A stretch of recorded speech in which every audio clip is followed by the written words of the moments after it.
James, your character, Patty, in Speak No Evil, this is a terrifying maniac of a guy. Ah, good. I'm glad you think so. Thank you. Why are you so good at this? I'm an exceptional actor. I don't know, man. I don't know. I've definitely got... I don't know. I've played a few people like this in my career, and I enjoy it. I enjoy it. So maybe that's the answer. I enjoy my work. Dude, it's fun to see. I think it's interesting. Like, no villain thinks they're a villain. Like, a good villain doesn't really think of themselves as the bad guy of the story, right? I don't know. I don't know. Maybe they do sometimes. But yeah, go on. So how do you get yourself to kind of believe in what the character is doing when you're carrying out such dark tasks like what Patty's doing in Speak No Evil? You just got to understand why they want to do it, I think, and then get behind that rationale and understand and I guess sympathise with that rationale as well. Yeah. And for him, I think it was the world's taken so much from him. He's going to take back, and he's going to enjoy his life because he's had a hard life, and he's turned a corner and he's decided he's going to change things and he's going to take back and really enjoy his life doing so. And I know I don't condone that, but I can understand why he does that. There's a moment in the film where you take your character takes Scoot's character out to a hill, yeah, and you both let out this therapeutic roar. And I like felt emotional watching that because it felt like this release that was like made them both feel better about the tension that was going on. Do you have something like that, like a trick that you do when you're trying to perform that helps you just kind of? When I'm trying to perform? In any stressful situation where you're just like, okay, this helps me just feel better about what's going on. It's alcohol abuse, I'm with you, man. Tobacco abuse, all those things. After Comic-Con, I don't know. What do I have? No, I don't think I'm a sort of like bottle it up kind of guy. Playing video games with my eldest kid probably is like such a good release for him and I, and we do that together a bit. What games do you play? Call of Duty, FIFA. Call of Duty stresses me out. Oh, really? I've never been more mad at a video game than when I'm playing Call of Duty. Of the characters you've played that are these darker roles, has there been one that has been like harder to wash off?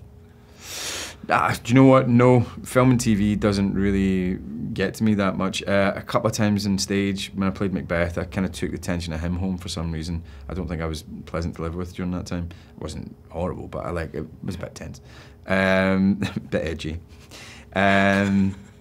But yeah, nothing too bad actually. Usually when they say cut, I'm like, it's almost like I've down tools, and then when they say action, you up tools again, you know? Yeah.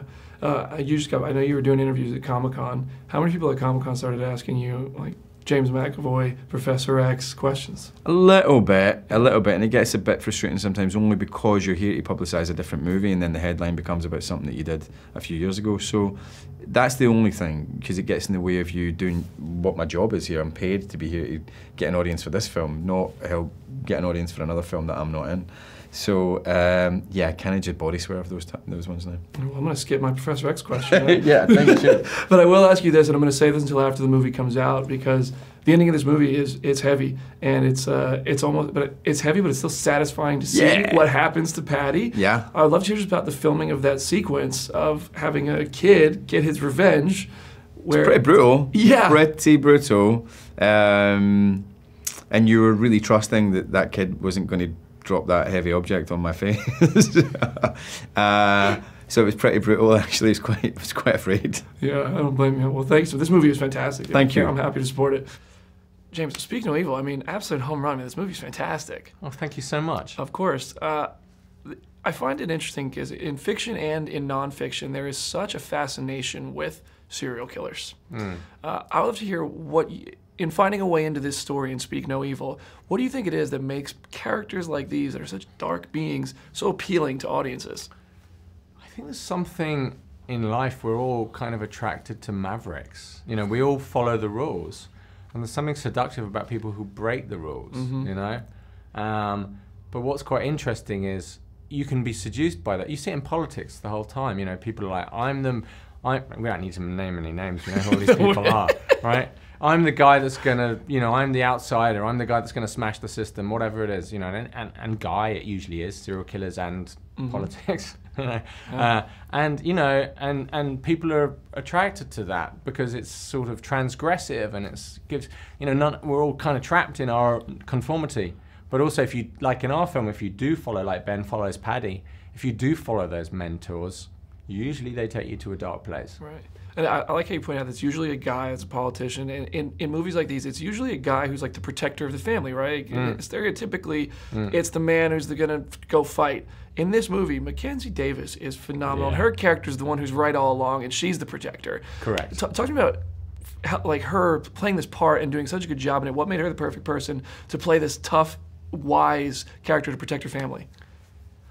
I just love Mackenzie's energy, She's awesome. She's awesome. And she got the fact of, she was, up front, she's this character that's kind of self-censoring her instincts, and because her marriage is in trouble, and her sense of guilt and all of that, so she's constantly slightly kind of on the back foot, and then finally that kind of comes out, and she's allowed to, she's there because she has to protect her family, and actually. But when it happens, what I loved, one of the things that we lent into in Mackenzie's performance was, and Mackenzie talks about it in terms of her body and her, but that kind of, she's got the marigold rubber gloves on, and she's sort of, fumbly and a bit all over the place. She's brilliant, and she comes back at, but she's kind of clumsy and clumpy, and you know what I mean? She's not, we had a whole conversation on set, is like, she can't be like militarized. This is not Sarah Connor. Oh, you know what I mean? Yeah. So, and Mackenzie really got that and really went with it. She's awesome. This isn't the first time James has played one of these dark, psycho type roles. Yeah. Why is he so good at this? He just understands the duality, and it takes a rare actor that can play a role like this without becoming a turn, without just becoming, pantomime. And so he can be both kind of baroque, but also incredibly subtle. Sure. And those micro gestures that you see with him, the little looks in his eyes, the little slightly shifts in his eyes in a close-up, in a close close-up, because it's all internalized. He's not performing, he's being, he's a character who's performing, but it's not James McAvoy performing, So Paddy is a performer. Yeah. So he's so deeply within the character that there's a truth, even within, I talk about Daniel Day-Lewis, and I'd put McAvoy in that category. He's that good, because there are very few actors that can get that big, but still be real and true. Most people get a little bit eggy when they get that big. And Daniel Day-Lewis can do that, and McAvoy can, and there are very few. Mackenzie, Speak No Evil is awesome. Cool. You're awesome in it. Thank you. Did you bring your dog to set? I did, and she bit someone, so I had to take her No, home. Yeah. Just a little bit. Was it James? No, it wasn't. She doesn't like men carrying things, and there's actually quite a bit of that on movie sets, and I learned that she can't be around that anymore. So, but I understood she had to leave, and I respected that. These things happen. I was gonna say, if she took one look at James in this movie, it was like, nope. Yeah, no. Actually, let's talk about James in this movie, because the relationship your character has with him, you're like the first one to pick up that this guy's not a good guy. Yeah. He challenges your whole family. Yeah. So how does acting opposite somebody who is playing a character like that challenge you as a performer? It actually doesn't, because he's so good at it, and he's doing such different, multi-layered things every take, that it's kind of easier than if it was somebody who sucked. Yeah. Because you have somebody opposite you that's really sort of provoking you in really honest, sort of inventive ways. So you're kind of just on a ride that they're conducting. Yeah. Your character, like I said, your character is the first one to pick up the fact that Paddy's not a good guy. It's like the instinct is saying, we gotta go. Yeah. But the fear of offending him gets in the way of trusting the instinct. Yeah. I'd love to hear about how you interpreted that dynamic and what that says about humans and getting an opportunity to explore that in a movie like this. Well, it's hard, because you also don't, I feel this when things offend me, that you also kind of don't want to always be put in the position where you're reprimanding somebody or you're being an inconvenience. You want to be cool and easy.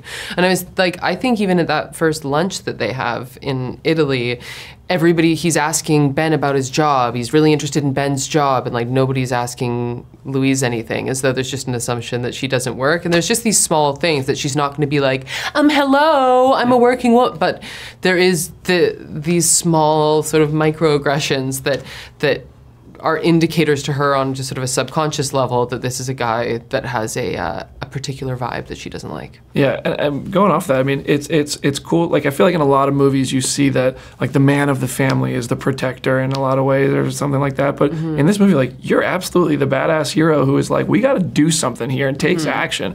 I mean, when you get an opportunity like that to play a character like this, like, what do you most want to bring to it? I mean, it's funny because she does do that in the end, but I was really more concerned with everything else that came before and just making sure that her silence wasn't absence. You know what I mean? That, like, if she was silent, if she wasn't speaking or standing up for herself or looking over at her husband to do something, that was like, there was a lot of thought behind that was palpable, and that director James was like as interested in the silence as I was, and he was, which was great. So so that felt more important to me, to make sure she wasn't like a passive character who suddenly like She-Hulk. What is it called? She-Hulk, yeah. Oh, there you go. You know your stuff. Hire me. Yeah, but that was a person who was like thinking through the entire situation until it was time to act. Yeah. Wait, you brought up She-Hulk, so I have to ask you, because you were just at Comic-Con. Yeah. If you had a chance to like go explore Comic-Con, was there something you would have like really geeked out to see? I don't know what was there.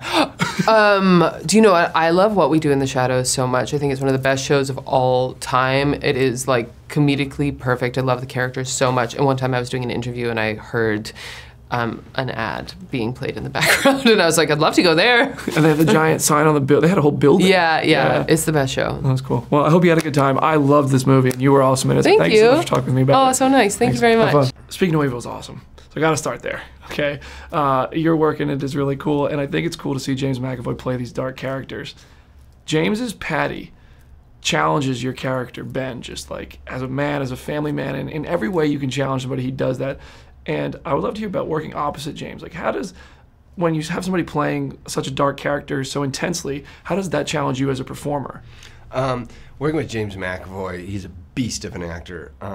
The great thing about working with James is that his charisma that you see in Patty is very much the charisma that James possesses. But working with him and having him toe that line and sort of, push Ben to his limits was such a necessity, because you see Ben sort of learning and discovering things about himself. The great thing about this character for me, and a juxtaposition to James's character, is that you have a character that's trying to be like another character, and the further he toes that line, the more and more Ben's character learns that James is not the person that he says he is. Yeah, the reveal though was poof, that was good. When you were reading the script and you kept seeing that Ben was reluctant to trust his instinct, his wife's instinct, and say, we're in a dangerous place, the fear of offending was more important than like protection, it seemed, where you kind of just wanted to jump in there and be like, man, what are you doing? Like, what kind of advice would you give your character, or what did you want to say to him while you were seeing what was going on? Well, again, something I loved about the movie is that it kept this grounded sense of reality, that it was very obvious that this is something that exists in our society, this uncomfortability and our unwillingness to sit in uncomfortability. So, that part of the film is something that is something that I really leaned into, and also is what obviously attracted me to the screenplay. Yeah. There's the moment where you and James go out to the hill and you guys start shouting out to the hill, and it seems like such a therapeutic, freeing moment for the characters. I want to hear about that experience for you. Did you feel that same kind of freedom? Does it help you like release something in that moment personally? And do you have a trick that you use that is like what Patty tried to instill in Ben? Great question. I think anyone that goes to a top of the hill by themselves and screams at the top of their lungs, it's got to be a cathartic experience for them.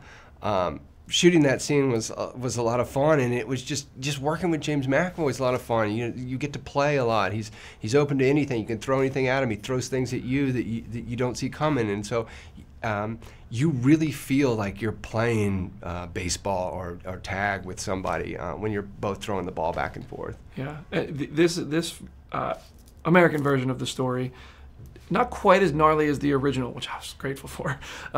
Did you like watch the original film at all and kind of take things into consideration about what was the few things that were being changed about it? I did. I was able to watch the original.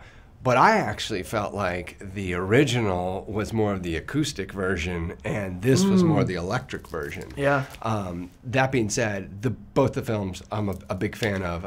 I feel like that film sits alone by itself as a great, great thriller. I was really excited to see what James Watkins was going to do with it. Also, is to not remake a film that was really well done. And so what James Watkins did, and some of the things he did in the third act of this, and some of the things that he changes, are things that were, personally didn't sit with me well in the original. So it was so great to come back and remake that and exercise some of these ideas and thoughts that you saw from the original. That being said, they're both great movies, standalone. You guys knocked it out of the park. It's such a good movie.